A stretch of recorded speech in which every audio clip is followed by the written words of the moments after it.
in and out, she said, but I mean, he's driving, so. I started to do that, and I thought that's gonna be fair. I'm ready to do it.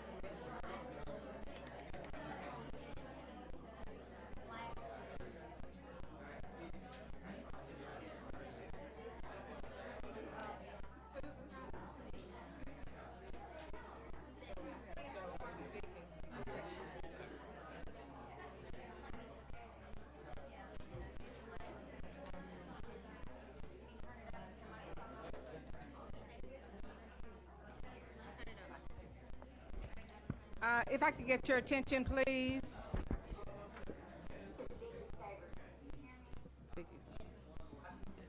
Okay, if I could have your attention, please. We're getting ready to calling the meeting to order, actually. And the first order of or announcement is that the fire code does not allow individuals to stand in the room. So there is space in the lobby to sit and watch the video. Also down the hallway, I guess it would be the east hallway to the left, is an overflow room that will allow you to listen to the proceedings. So at this time, the meeting is officially called to order. We're asking all people to please silence any electronic devices. This is a special meeting, so I'll start first by calling the roll of members of the school board. Susan Chambers. Here. Yes. Okay. Joe Black. Yes. Brett Williamson. Yes. Vicki Savers. Yes. Maria Wraith. Present. Okay. Diane Zook. Yes. Jay Barth. I'm here. And Sharice Dean. Yes, I'm here. Okay. So all members are present via conference call. I'm going to ask Ms. Clay to come and give us some introduction about the purpose of the meeting. Joyce, I'm having trouble hearing you. Can I get the microphone closer to you? I can't get it any closer. I'm speaking, I don't know, maybe your receiver or your earphone or something, but it's as close as it can get. Okay, thank you. I'll strain. Okay. Ms. Ready. Clay. Good afternoon. I'm Kendra Clay, General Counsel for the Department of Education. On your agenda today is just one item, and that is discussion of any additional information that the State Board may require from the 4 charter schools that will be reviewed at a later date, or the department or affected school districts. So those are the entities that you all can request additional information from. Just a little background, at your March 10th, 2016 board meeting, you exercised your authority under Arkansas Code annotated 623-703A and voted to review the determinations made by the ADE Charter Authorizing Panel regarding 4 charter schools. During the discussion on March 10th, you did not discuss what, if any, additional information you would require from ADE, public charter schools, or affected school districts. Pursuant to Arkansas Code annotated 623-703B1, if you vote to review final decisions made by the Charter Authorizing Panel, you are required to state the specific additional information you require from the department, charter schools, or affected school districts. In order to comply with the law's requirement that the State Board state the specific additional information requested, a public meeting had to be held. That's why we're here today. I understand that on most agenda items, the State Board sees if an individual board member has a question or needs additional information, that request is made informally through ADE staff. The difference between those informal requests made by individual board members and today's matter that is before you is that the law outlines the process to request additional information from certain entities in the context of when the State Board decides to review a charter panel decision. The only way for you as a State Board to request the additional information is required by the law is to do so publicly in an open meeting. I'll be happy to answer any questions you have. Otherwise, I'll yield to the board's discussion of any additional information requested from Covenant Keepers, Eastem, Bowdoin Area Charter School, or Lisa Academy. You will not need to take any action today. The meeting will just be for discussion purposes. Madam Chair, there have been a few individuals that signed up for public comment. I believe that last check there were 7. In order to allow that public comment, you would need to vote as a board, and a majority vote would allow public comment. I will remind you that the public meeting for 3 of the 4 charter schools that are going to be reviewed will be held on March 31st at 5 p.m. and the public will have an opportunity at that time to comment, and the Imboden area charter school will be held at the April meeting of the state board, and the public will also be allowed to comment at that time. Do you or any of the board members have questions? Okay, that's where we'll start. You've heard, has everyone had an opportunity with clarity to hear Ms. Clay's comment about the reflections on what the law requires and the guidelines of which we're going to follow in this meeting? So are there any questions of her at this point about the procedural process that we'll follow? If not, we'll start with Ms. Chambers, and then we'll ask individually the board members if they have questions. Ms. Clay, you want to stay? Because they'll initially direct these questions to you, and we'll go from there. So, Ms. Chambers. I'm sorry, Madam Chair. I think we are all on a similar mic, which is what we're hearing is not directly in front of you. So is what's directed to me, this is an opportunity for me to ask questions? If you have any questions, this is your opportunity to ask questions. About the process or what additional information that I need? Any additional information that you need, or about the process. I think the process was laid out fairly plainly by Ms. Clay, but if you have any additional information that you need relative to the review, the decision to review these charters, I think this is time. Thank you. I do have a question, and I'm not sure who to direct it to. One of the things that I think all of my fellow board members would have benefited from is a continuing stream of communications that have been quite measured from different proponents or critics, but they tend to come from either pro-charter or pro-traditional public school. And one of the things that I'm in need of, and I think would be helpful next week in our meeting, is information that would tend to bridge the two. Most of the communication that we've received so far in the form of emails tends to indicate that the existence of a charter school or a traditional public school is at the expense or the demise of the other. I don't see a lot of I haven't yet seen a lot of facts that would help us understand what the trade-offs are between the traditional public school, Little Rock traditional public school, and what income they would lose if the charter were expanded. So I need cost information about what the cost of the charter is to the traditional school. That would be one question. And again, I'm not sure who to pose that to. I would like to make sure there are specifics that are shared about the demographics of the existing charter. And I'm making my comments specifically to eSTEM and Lisa Academy. What are the demographics of the existing school, and what would be the anticipated demographics of the expansion if that information is known? And the third would be the assertion that's been made in a few cases about creaming the public school in terms of the students that have applied or currently participating in the charter schools. I'd like, and my fear is next week both sides will present their specific case, and those presentations will not necessarily provide this bridging information that helps us make sure that we have facts, not just passion between the two entities. Does that set of questions make sense? And I don't know, Madam Chair, if that should be directed to you or to Kendra.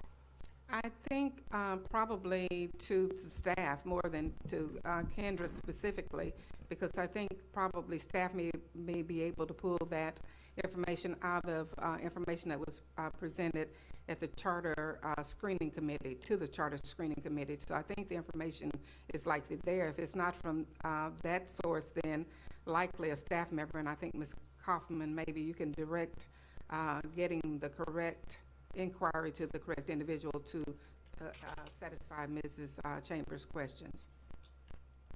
She's nodding in agreement, so that I think we can provide that, but I don't think it would be Ms. Clay's job that would do it. No, we, charter staff and Ms. Kaufman are taking notes, and we'll either direct where that information can be found in the documents already submitted or direct it to the proper entity, either the school district or the charter school, to answer that. Okay. Does that end your inquiries, Mrs. Chambers? It does, thank you. And I think that was Kendra's voice I heard.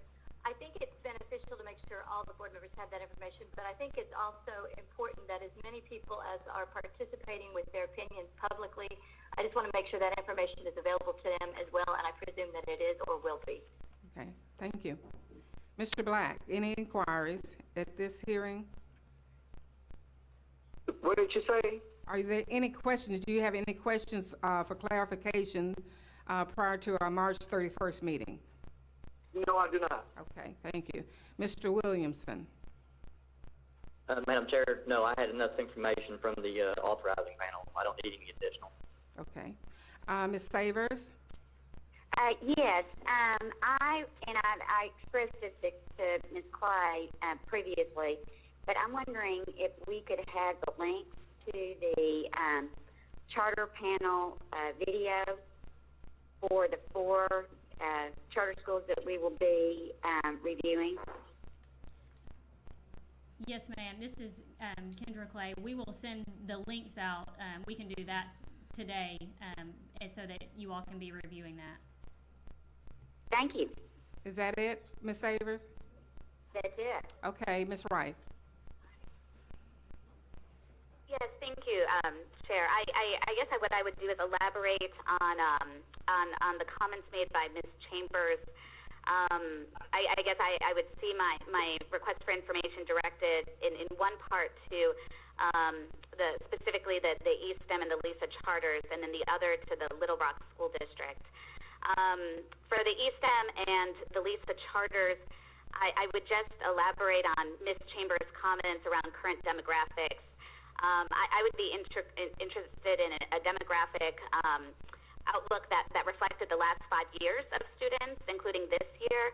And in addition to race, I would also want to specifically know any information related to free and reduced lunch, number of free and reduced lunch students, English language learners, and special ed students. And then I would maybe add a slight twist to the request of Ms. Chambers about the anticipated population of students who would want to try and fill these additional seats, and ask for any demographic information, so that same demographic information of race, free and reduced lunch, English language learners, and special ed for the waiting list, because I'm assuming those would be some of the first individuals drawn. And if there's any information about the length of time that any of those individuals have been on the waiting list. What I would add as well is any information in regards to discipline taken against their students. So discipline data or tracking, or the systems that they use around discipline. And then I would also be interested in their attrition rates. So how many students that start at Lisa and ESTEM actually complete their tenure of opportunity there. And I would finally be interested in a cost per pupil analysis that combines both public and private funds for those students, and then how that compares to the Little Rock School District. Okay. Does that conclude your questions? I just a couple last questions for the Little Rock School District. So those were for the charters. And then for the Little Rock School District, any demographic information they have about the students who've left their district, also in the last 5-year period. So prior to graduation and going on to, we're assuming one of these other alternatives, of which charters are one. And then the seat availability of the Little Rock schools where these proposed expansion sites are being proposed.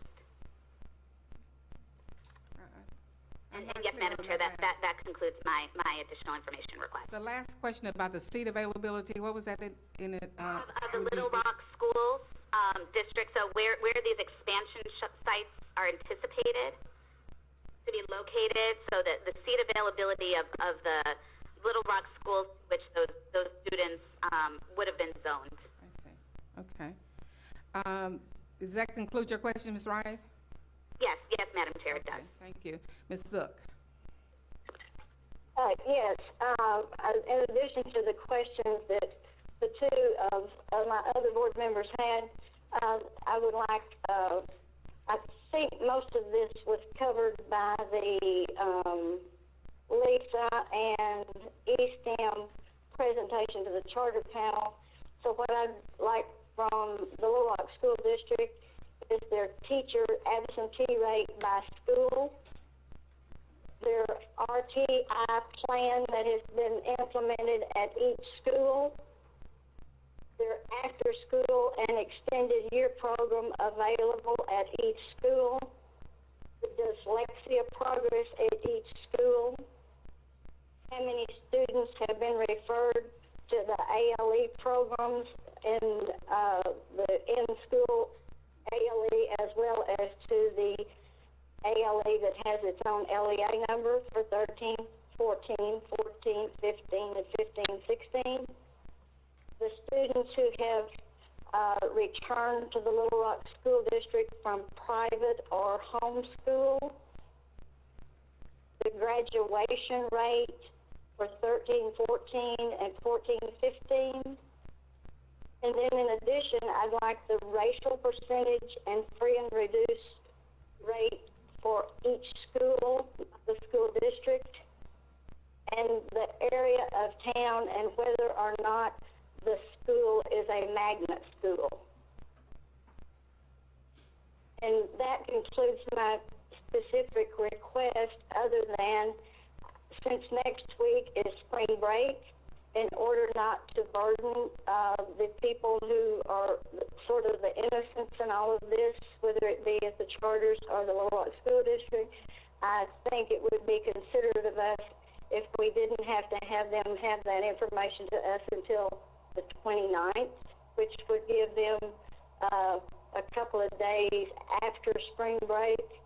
I think that that may require a vote of the board, but I think that it's only right not to burden them with data collection that may not be right at their fingertips. Okay. So, excuse me. I think, do you have a question, Ms. Clay? I was just going to offer comment on the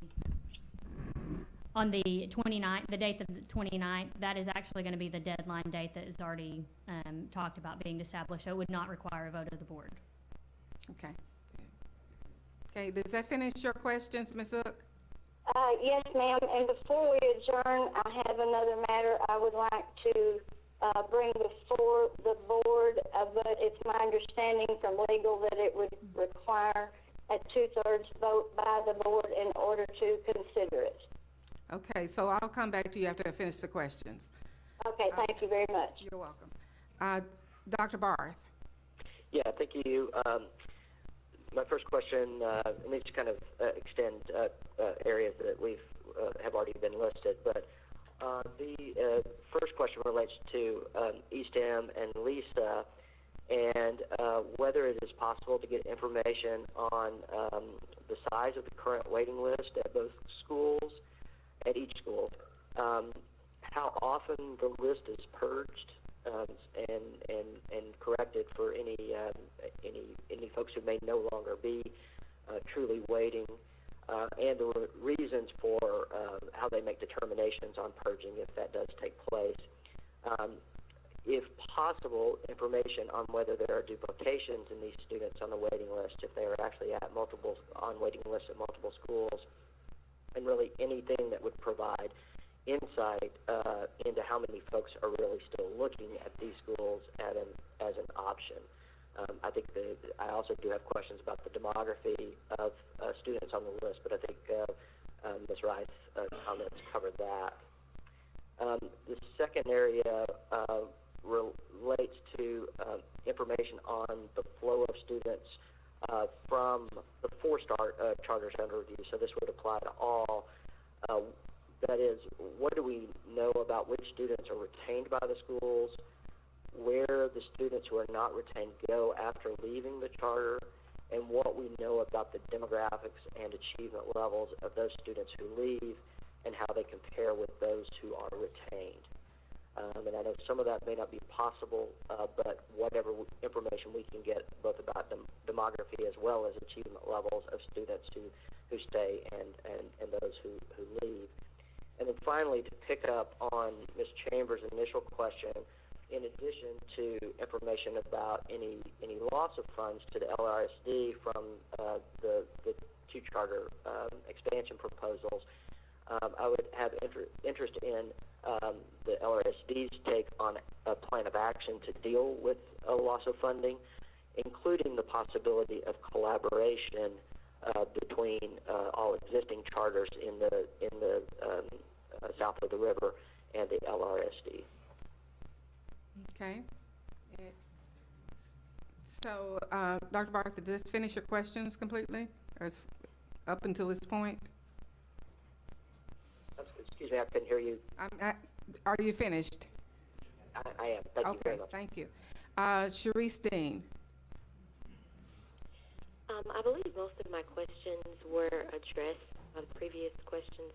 I just had one little curiosity for, I think it was eSTEM.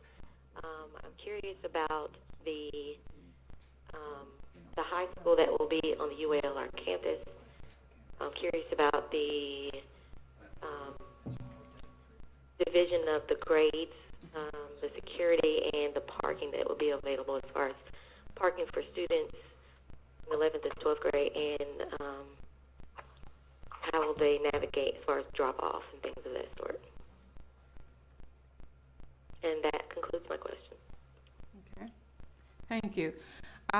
Any follow-up questions relative to what we've talked about so far?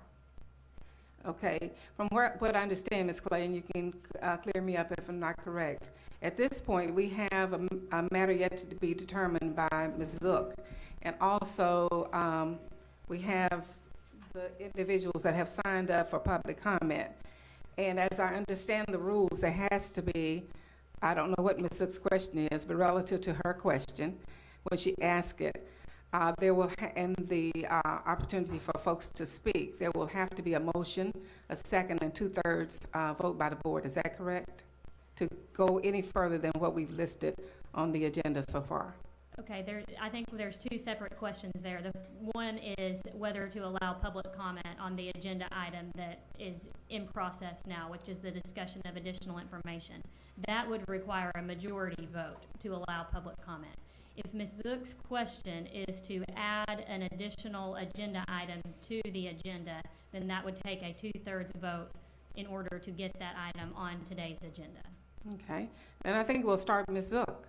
Your question, Ms. Zook? Yes, I was wondering, I have done a lot of study and visiting with the people from Imboden, and I would like for that to come to a vote, whether or not we are still wanting to review them. I don't know about others if you've had time to study it, but I would, after I've studied and visited with the people involved in that school, then I no longer have any reservations about it and have no need to review it. Is there any comment by board members, starting with Ms. Chambers? No questions. Not at this time. Mr. Black? No questions. Mr. Williamson? No questions. I agree with Ms. Zook. Ms. Savers? No questions. Ms. Wright? No questions. Dr. Barth? No real questions. I still do continue to have some concerns about the sustainability of that school long term, but no questions. So is your, well, Mr. Williamson said he agreed with Ms. Zook, then that would lead me to conclude that you would like for it to be the April review, or do we want to discuss that before a possible motion? Ms. Clay?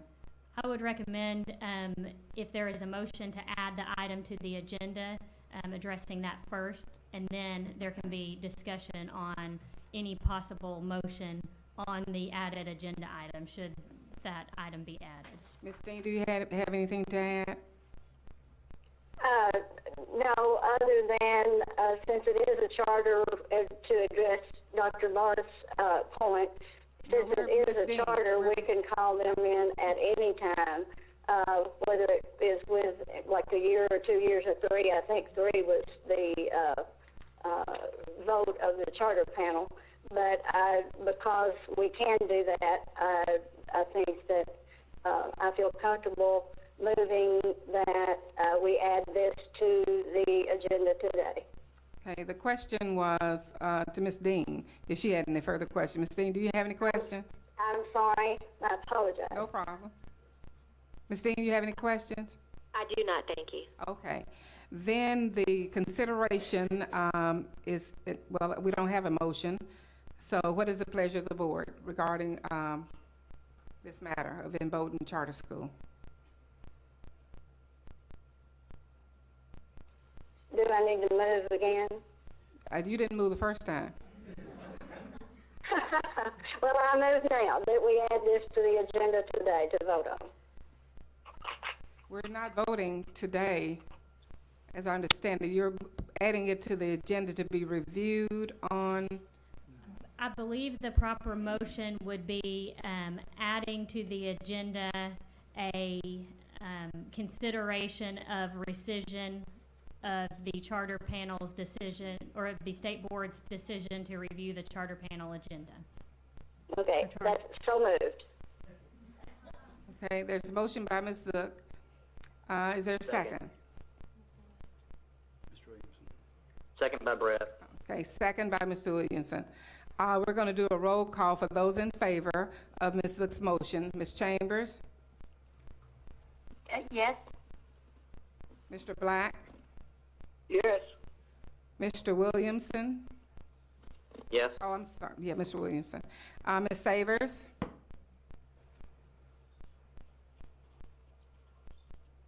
Ms. Savers? Yes, yes. Ms. Wright? No. Dr. Barth? No. Ms. Zook? Yes. Ms. Dean? Yes. 6 votes in the affirmative, 2 votes in the negative. And the motion passes. Okay. Would you articulate the motion again for the clarification? Yes, I did a poor job the first time. This would be the motion, and now the agenda item is consideration of the rescission of the state board's decision to review the charter authorizing panel's decision regarding Imboden Charter School. So moved.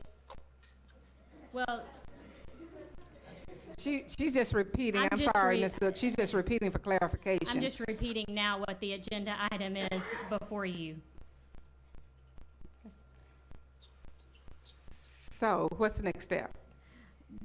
The next step would be discussion of the agenda item that has been added, and then a motion at the proper time if someone so chooses. Okay. So. May I go first? This is Diane. Sure. Okay. After talking with the districts and the people who are aware of the program and the people who have attended the program, they consistently have 100% parent participation at their parent-teacher conferences. They run transportation, 2 buses. They serve children from 5 or 6 different districts. 38% of the children receive special ed services. I think primarily all of those are children who have learning disabilities. There is one who is mentally challenged. It's 100% Title I school. The state homeless rate is 2%, and theirs is 13%. They have children who the only access to running water is there at the school. They serve breakfast and lunch to all of their students every day, and they have had no audit findings to this point, and they provide counselors and tutors for the children, and even though it's a small school, they do have counselors and tutors, which at a much smaller rate per counselor than the others. So for all those reasons, I see no need to ask them to come and present their information further. Any other comments? This is Jay. I think, as I said at the meeting last week, at the end of the day, I think I'm quite likely to support this charter's extension. I just do have those continuing questions about the sustainability because of the very small size of the school, and my concern today is that I think we need to be very careful about adding agenda items to a called meeting, because we really do not know if someone in the public or or otherwise might have had an interest in this agenda topic, and it was not listed on the agenda this afternoon. So that would be my additional concern. Any other concerns or comments? Ms. Wright, is that you? This is Vicki. Oh, Ms. Savers. Yeah. Go ahead. And I was I feel like I voted incorrectly when I said yes, because I was having the same exact feelings that Jay just described. I feel like I certainly didn't anticipate that this was coming, and don't feel comfortable just because I haven't had a chance myself to review the material. So it's not that I agree with Jay. I mean, I feel like I would support it, and it sounds like they're doing great work, and I appreciate the research that Zook has done, but I really don't feel competent to make that decision today. And I do think we're going down a slippery slope by adding agenda items. So anyway, I'm just really agreeing with what Jay said. Okay. Any other comments or questions? Yes, Madam Chair, this is Susan Chambers. I have the exact same feelings. So oftentimes, unless we actually get an item to the table so that we can talk about it, it's not clear what our feelings are, what we're thinking about it. So I think this discussion is appropriate for the board and for the public to be able to understand where the board is. I think every time we are well-intentioned and we accelerate something and put it on an agenda, or we don't go about it in a way that is what people expect, it causes conclusions in many cases that aren't correct, but it creates, I think, a potential breach of trust with the public understanding what we're doing and when and why. And so I think it's appropriate for us to talk about it and to have it on the agenda for this conversation, but I'm uncomfortable doing anything out of order with what would have normally been the approach we would have taken process-wise. Okay. Any other comments?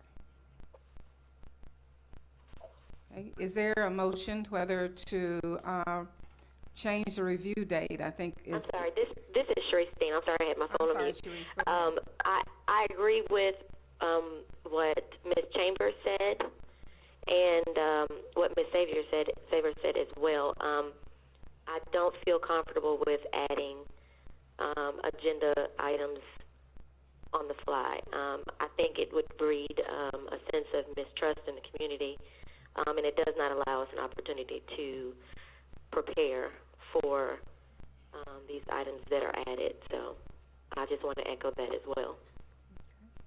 So I apologize, I hit my phone. Are there any other questions?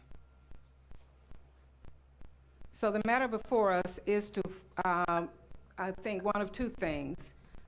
Leave the Embolden Charter review for the April board meeting, or change to have that action on today. Commissioner? To rescind the decision. I apologize to my fellow board members. I thought since it was on the agenda a week ago, and until this morning it was on today's agenda, I didn't realize that no one had taken the time to look at it. So I did not intend to catch you blindsided. Okay. The commissioner is going to clarify what our position is at this point.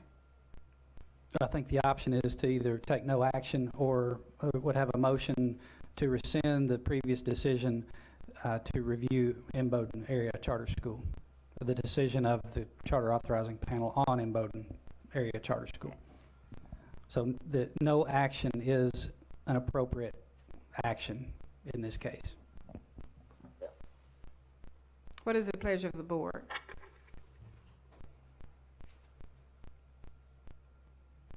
No motion, then we will leave that matter as is. Okay. Now, the next question is whether or not there will be public comment allowed. Again, we need a motion and a second and a majority vote of the board to do that. So what is the pleasure of the board regarding, we have 7 people signed up for public comment. That opportunity, I think, will still be available on the 31st. And that's just my input on that matter, but still, the board has an opportunity to vote to determine whether or not we'll use this meeting also to hear public comment. So what is the pleasure of the board? Ms. Newton, I have a question, clarification, please. This is Okay. Vicki. Okay. I thought I heard Kendra saying I'm having a really difficult time hearing folks from the podium. I heard her say, or maybe I did not, that the public comment was to be focused on the question at hand, which are the action taken today, which was additional information, the gathering of additional information. Is that correct? It does not have to be. You as a board can allow public comments. You often see that 3 minutes at the end of a meeting.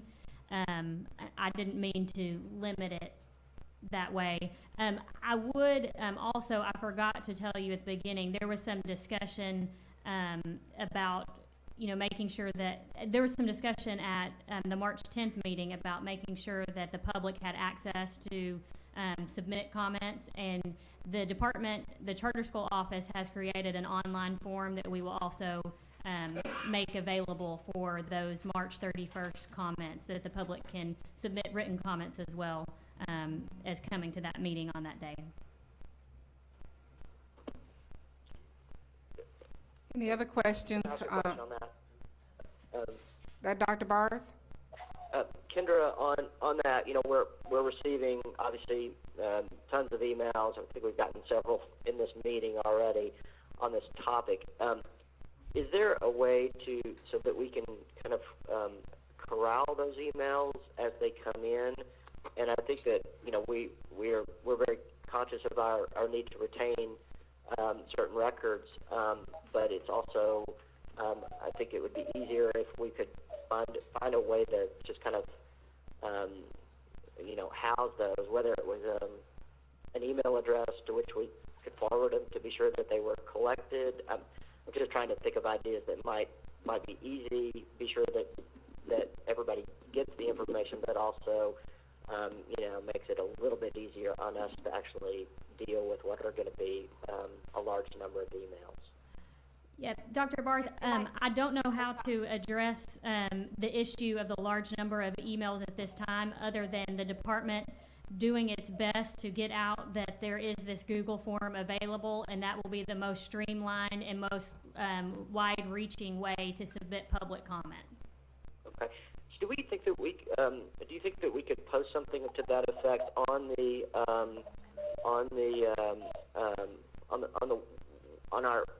couple of spots on the website, maybe?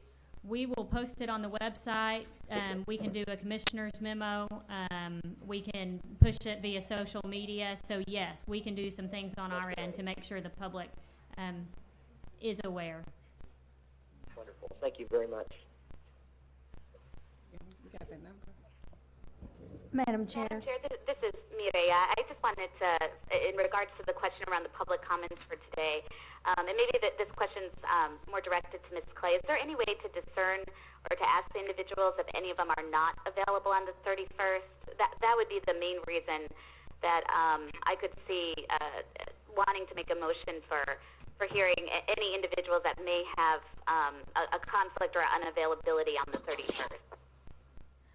I can ask well, we have some people in overflow, so I can ask if anyone who signed up for public comment today will not be available to make public comment on March 31st, or does not want to submit written comments via the Google form.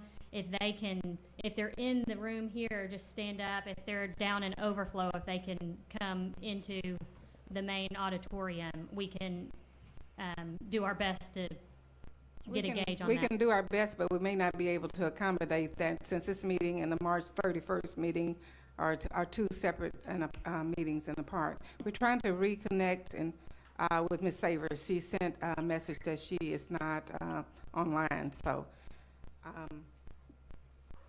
we're at the question of whether or not, we have 7 people signed for public comment, and we have a question to the board as to whether or not, I guess we'll give a couple of minutes for Ms. Savers. Is she on yet? Are you on?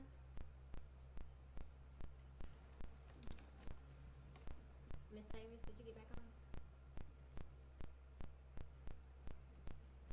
She not on? Well, we have a quorum. The question to the members of the board is whether or not it is the desire of the board to hear public comment. Ms. Newton, if I may, Okay. I'm told that all of the individuals who signed up today can make comment on the 31st. Okay. Okay. Back to the board members. What is your pleasure? Or having no response, that would indicate one more time. What is the pleasure of the board relative to public comments for today? No motion. I'm sorry. This is Susan Chambers. I just had a question. Okay. Is there any chance that we would have sufficient desired public comment when we have our meeting in a week or so, to the extent that it was more people than we actually had time, or is the way this process will work, anybody that signs up will be heard when we have that meeting? What we are considering, because we don't have any way of knowing how many folks would sign up, certainly time is a consideration. We had given some thought to having categories of responses, and that's something that we'll still think about, but certainly we'll get to the point that we will have to end the discussion more than likely before all comments are heard. So one of the things that I spoke to the commissioner about was maybe having a sign-in sheet that would designate a category, whether it be parent, student, community leader, or concerned citizen, so that we might go across the gamut and have equal representation, but at the same time, just realistically knowing that we don't have the time to hear comments from possibly everyone that will show up to make comment. Giving preference certainly to school officials and administrators, of course, will have their period of comment allowed, and taking into account any legislators that may show up. We certainly will not ignore the legislative body, but outside of that, we will have to have some limitations about comments. So does that answer your question, Ms. Chambers? It does, thank you. Okay, all right. Hearing no motion from the board, then we'll assume that item does not, there's no desire to address it, and this adjourns our meeting. This concludes our meeting, and the meeting is adjourned.